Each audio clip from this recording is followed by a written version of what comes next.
Hello అందరికీ ఈరోజు Nifty 50లో నేను తీసుకునే ట్రేడ్ గురించి మాట్లాడతాను. అలాగే రేపు మార్కెట్ అనేది ఎలా మూవ్మెంట్ అవ్వచ్చు అని చెప్పి దాని గురించి కూడా డిస్కస్ చేస్తాను. ఓకేనా?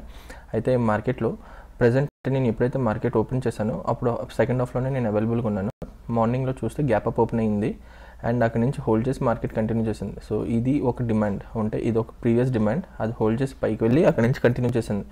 సో ఇది మనకు ఒక ఇంట్రాక్షన్ జోన్, అంటే బయర్స్కి సెల్లర్స్కి మధ్యలో ఒక ఇంట్రాక్షన్ జోన్ జరిగింది. సో దాంట్లో ఎక్స్ట్రీమ్ లెవెల్ ఇది ఒకటే ఉంది. సో మార్కెట్లో నేను ఎక్స్ట్రీమ్ నుంచి సెల్ చేద్దాం అని చెప్పి ప్లాన్ చేశాను. అండ్ ఈవెన్ సెకండ్ హాఫ్లో కాబట్టి ఆల్మోస్ట్ జీరో ఛాన్సెస్ ఎక్కువ ఉన్నాయని చెప్పి నేను ఇక్కడ నుంచి సెల్ చేశాను. ఓకే, అండ్ ఒకటి మాత్రం గుర్తుపెట్టుకోండి, ఎప్పుడు డే టైంలో మార్కెట్ ఓపెనింగ్ అండ్ క్లోజింగ్ అంటే లో ఏదైతే ఉందో హై లో అక్కడ లిక్విడిటీ అనేది చాలా ఎక్కువ ఉంటుంది. ఈవెన్ ఇది నిన్నటిది కదా, నిన్నటిది హై అండ్ నిన్నటిది లో, ఈ పైన ఈ కిందన ఇప్పుడు లిక్విడిటీ అనేది ఉంటుంది. మార్కెట్ ఎప్పుడైనా కిందకు వస్తున్నప్పుడు మ్యాక్స్ ఛాన్సెస్ ఇది ఇక్కడ సపోర్ట్ స్ట్రాంగ్ సపోర్ట్లో లేకపోతే ఇది లిక్విడిటీ కింద కన్సిడర్ చేస్తాం. అంటే దీని కింద ఉన్న స్టాప్ లాస్ హంచ్ చేయడానికి ఖచ్చితంగా మార్కెట్ అనేది వెళ్తుంది. అలాగే పైన సో ఈరోజు కూడా మార్నింగ్ అనేది గ్యాప్ అప్ ఓపెన్ అయిన తర్వాత మార్కెట్ కంటిన్యూ చేసిన తర్వాత మనకి ఫస్ట్ స్టాప్ లాస్ ఎక్కడి నుంచి ఉందంటే సెల్లర్స్ ఎక్కడి నుంచి కదా వచ్చారు, ఫ్రెష్ సెల్లర్స్ ఎక్కడి నుంచి వచ్చారు. సో మార్కెట్ ఈ సెల్లర్స్ స్టాప్ లాస్ హంచ్ చేయడానికి మ్యాక్స్ పైకి వెళ్ళొచ్చు. బట్ అలాగే ఇది ఒక ఇంట్రాక్షన్ జోన్ అయింది కాబట్టి, అంటే సప్లై టు డిమాండ్ కన్వర్ట్ అయింది కాబట్టి నా దగ్గర ఎక్స్ట్రీమ్ సప్లై కూడా ఉంది అండ్ మార్కెట్ అనేది ఎక్కడి నుంచి రావట్లేదు. బట్ ఇది హయ్యర్ టైం ఫ్రేమ్ డిమాండ్, ఇది ఒక డే టైం ఫ్రేమ్ డిమాండ్, మీకు అది చూపిస్తాను. మార్కెట్ అనేది కంటిన్యూస్గా ర్యాలీ అవుతున్నప్పుడు లాస్ట్ సెల్లింగ్ ఇక్కడే జరిగింది, అంటే ఒక కన్సోలిడేట్ అయింది ఇక్కడే. సో ఇది ఒక పుల్ బ్యాక్ అనమాట నాకు. సో ఇది ఒక డిమాండ్.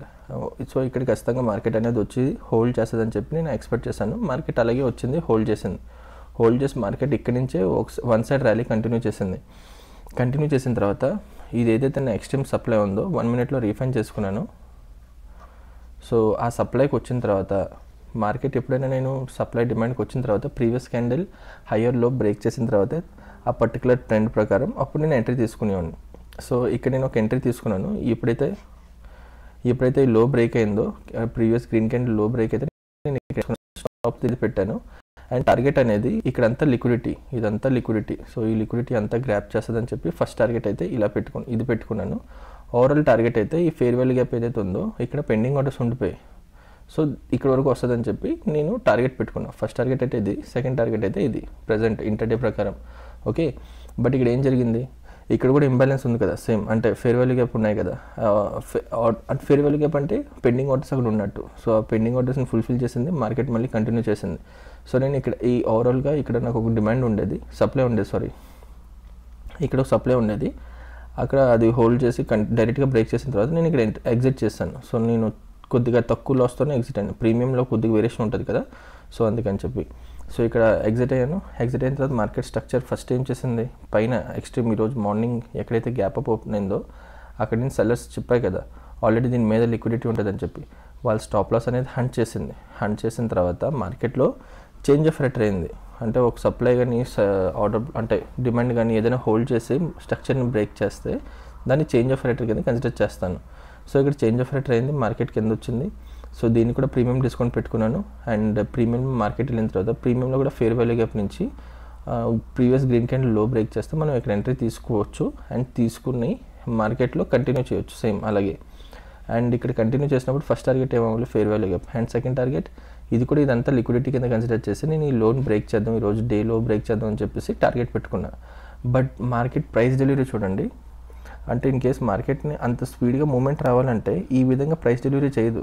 సో అందరినీ ఇంట్రొడ్యూస్ చేసింది ఎండ్ ఆఫ్ ది సెక్షన్కి, లిక్విడిటీ కింద నన్ను జనరేట్ చేసింది. లోవర్లో లోవర్ అని చెప్పి జిగ్జాగ్ పోర్షన్ మొత్తం క్రియేట్ చేసింది. సో ఇక్కడ అంతా ట్రెండ్ అండ్ లిక్విడిటీ ఫామ్ చేసినప్పుడు మార్కెట్లో ఈ లిక్విడిటీ అందరినీ అంటే సెల్లర్స్ అందరూ ఇంట్రొడ్యూస్ అయ్యారు కదా.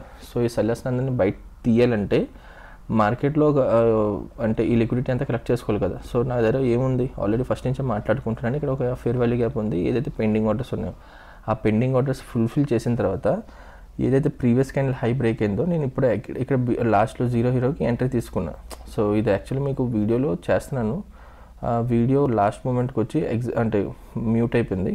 సో ఇక్కడ చూడండి సేమ్ ఇదే, ఇక్కడ క్యాండిల్ హై బ్రేక్ అయింది, నేను ఇక్కడ ఎంట్రీ తీసుకున్నాను అండ్ ట్రేడ్ కంటిన్యూ చేశాను. ఓకే, సో సేమ్ అదే ఆ వీడియో మ్యూట్ అంటే ఆడియో రాకపోవడం వల్ల నేను అది అప్లోడ్ చేయలేకపోయినా, అందుకే మళ్ళీ రీఫ్రెష్ చేసి కొత్తగా అప్లోడ్ చేస్తున్నా. సో ఇప్పుడు ప్రజెంట్ ఏంటి, ఇక్కడ పైన ఇదంతా ట్రెండ్ అండ్ లిక్విడిటీ కలెక్ట్ చేసుకుంటుంది. కలెక్ట్ చేసుకున్నాక ఇన్ కేస్ ఆబ్జెక్టివ్ దీని ఆర్డర్ ఫుల్ఫిల్ చేసిన తర్వాత కంటిన్యూ చేయడమే ఆబ్జెక్టివ్ అయితే, అంటే కొద్దిగా పైకి వెళ్ళడం ఆబ్జెక్టివ్ అయితే, అప్పుడు మార్కెట్ ఏం చేస్తుంది, ఇక్కడ ఉన్న ఏదైతే ఈ లిక్విడిటీ అంతా కలెక్ట్ చేసుకొని మార్కెట్ ఫస్ట్ ఈ ఎక్కడి నుంచి అయితే ఫాలో అయిందో అది ఎక్కడి నుంచి ఫాలో అవుతుంది, జస్ట్ లిక్విడిటీ కలెక్ట్ చేసుకుని మాత్రమే ఫాలో అవుతుంది. సో ఈ హైని బ్రేక్ చేసే అవకాశాలు ఎక్కువ ఉన్నాయి. సో ఓవరాల్గా ఈ విధంగా టార్గెట్ ఇస్తుంది. ఇన్ కేస్ వరస్ట్ కేసులో నెగిటివ్ న్యూస్ ఉంది అని చెప్పి అనుకుందాం. సో ఫస్ట్ అయితే ఇక్కడ సెల్లర్స్ ఎవరైతే ఉన్నారో వాళ్ళని హంట్ చేయాలి కదా, స్టాప్ లాస్ అనేది ఇంకా హంట్ అవ్వలేదు.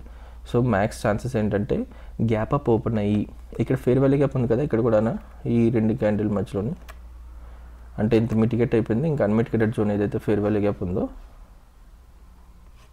ఇది ఈ జోన్, ఇక్కడ ఒక ఫేర్ వాల్యూ గ్యాప్ ఉంది అండ్ ఇక్కడ కూడా చిన్న ఫేర్ వాల్యూ గ్యాప్ ఉంది. సో ఇలాంటి ఫేర్ వాల్యూ గ్యాప్స్ ఏవైతే ఉన్నాయో దాన్ని ఫుల్ఫిల్ చేయొచ్చు. ఈవెన్ ఇక్కడ కూడా ఒక ఫేర్ వాల్యూ గ్యాప్ ఉంది. మ్యాక్స్ చాలా చిన్నగా ఉన్నాయి, బట్ మ్యాక్స్ అయితే కొద్దిగా పెద్దగా ఎక్కువ ఆర్డర్స్ ఇక్కడే పెండింగ్ ఉండిపోయి, సో ఇలాంటివి ఏమైనా హోల్డ్ చేసి సేమ్ ఇప్పుడు ఇక్కడ ఎలాగైతే రియాక్షన్ ఇచ్చిందో సేమ్ అదే విధంగా ఇక్కడ నుంచి హోల్డ్ చేసి మార్కెట్ కానీ ఫాలో అవుతుందంటే ట్రెండ్ కంటిన్యూ చేస్తుంది. ఈ లోన్ బ్రేక్ చేసి ఏదైతే మన టార్గెట్ ఉంది కదా సెల్లింగ్ది ఆ ఆబ్జెక్టివ్ క్లియర్ చేస్తుంది. సో ఇదే బయింగ్ అండ్ సెల్లింగ్కి మ్యాక్స్ ఛాన్సెస్. 2 సైడ్లు మీకు చెప్పాను ఏది జరగవచ్చు అని చెప్పి. సో మ్యాక్స్ అయితే నేను గ్యాప్ అప్ ఓపెన్ అయ్యే అవకాశాలు ఎక్కువ ఉన్నాయి, ఎందుకంటే ఇక్కడ లిక్విడిటీ చాలా ఉంది. సెల్లర్స్ లిక్విడిటీ తీసుకోవడానికి పైకి వెళ్తుంది అని చెప్పి ఎక్స్పెక్ట్ చేస్తున్నాను. సో చూద్దాం రేపు మార్కెట్ ఎలా మూవ్మెంట్ అవుతుంది అనేది. Thank you.